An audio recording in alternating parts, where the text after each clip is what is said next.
सभी को नमस्ते। केंद्रीय विद्यालय अपर कैंप देहरादून के यूट्यूब चैनल विद्या सेतु में आप सभी का स्वागत है।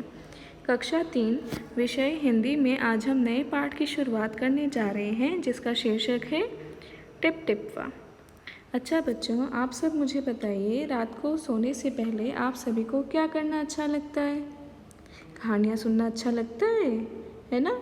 रात को नई नई कहानियाँ सुनना अच्छा लगता है। ठीक है, तो आज हम ऐसी ही एक कहानी पढ़ेंगे जिसमें एक दादी है और एक पोता। ठीक है, पोता दादी से रोज़ नई नई कहानियाँ सुनता था। कब सुनता था? सोने से पहले।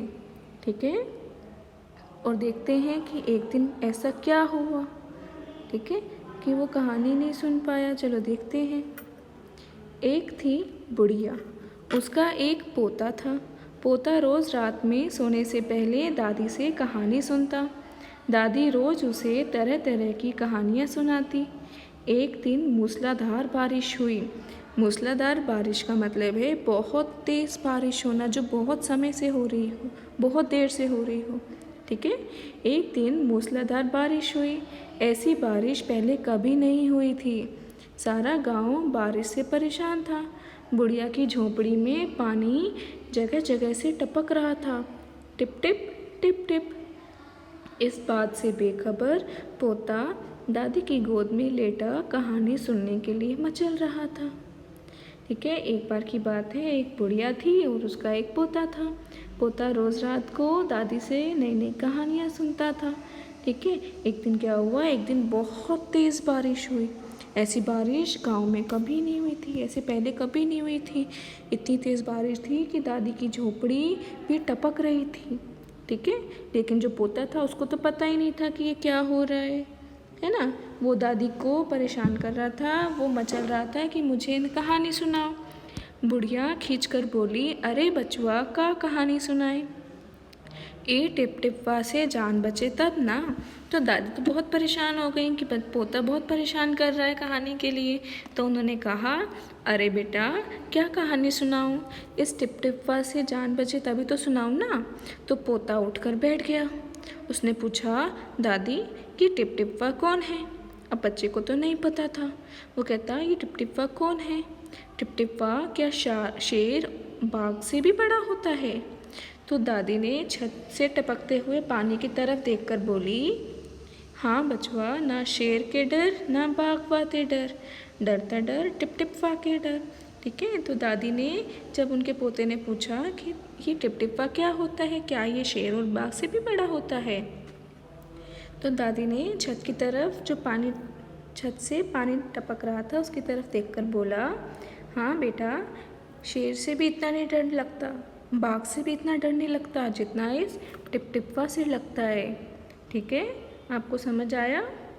ठीक है, अब सभी नेक्स्ट पेज निकालेंगे, अगला पन्ना निकालिए। संयोग से मुसीबत का मारा एक बाघ बारिश से बचने के लिए झोपड़ी के पीछे बैठा था। उसी समय जब दादी और पोता आपस में बात कर रहे थे, उसी समय उनकी झोपड़ी के पीछे कौन बैठा था? एक बाघ। ठीक है, बेचारा बाघ बारिश से घबराया हुआ था। बुढ़िया की बात सुनते ही वह और डर गया। ठीक है, बेचारा जो बाघ था, जो उनकी झोपड़ी के पीछे बैठा था, वो एक तो बारिश से वैसे ही घबराया हुआ था कि इतनी तेज़ बारिश हो रही है, और जब दादी की बात सुनी तो वो और ज़्यादा घबरा गया। अब यह टिप टिप्पा कौन सी बला है? बाघ सोचता है कि अब यह टिप टिप्पा क्या है, ज़रूर यह कोई बड़ा जानवर है। तभी तो बुढ़िया शेर बाघ से भी ज़्यादा टिप टिप्पा से डरती है। ठीक है, वो सोचता है कि लगता है बहुत ही बड़ा जानवर है, जो ये बुढ़िया शेर और बाघ से भी ज़्यादा इस टिप टिप्पा से डर रही हैं। ठीक है, इससे पहले कि बाहर आकर वह मुझ पर हमला करे, मुझे ही यहाँ से भाग जाना चाहिए। ठीक है, बाघ सोचता है कि इससे पहले कि वह बाहर आए, कौन? टिप टिप्पा बाहर आए, मुझे भाग जाना चाहिए, नहीं तो वो मुझ पे हमला कर देगा। ठीक है, बाघ ने ऐसा सोचा और झटपट वहाँ से दुम दबाकर भाग चला। बाघ ने ऐसा सोचा कि मैं फटाफट भाग जाता हूँ, नहीं तो टिप टिप्पा मेरे को पकड़ लेगा। ठीक है, वो वहाँ से भाग गया। उसी गांव में एक धोबी रहता था। ठीक है। कौन रहता था? धोबी। वह भी बारिश से परेशान था। आज सुबह से उसका गधा गायब था। ठीक है। अब किसकी बात हो रही है बेटा? धोबी की। धोबी सुबह से परेशान था। क्यों परेशान था? उसका सुबह से गधा गायब था। ठीक है। उसका गधा सुबह से गायब था।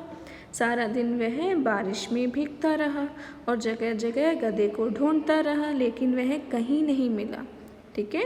धोबी सुबह से परेशान था, उसका गधा गायब हो गया था। ठीक है। इतनी तेज़ बारिश हो रही थी, लेकिन वो भीगता रहा और जगह जगह उस अपने गधे को ढूंढता रहा।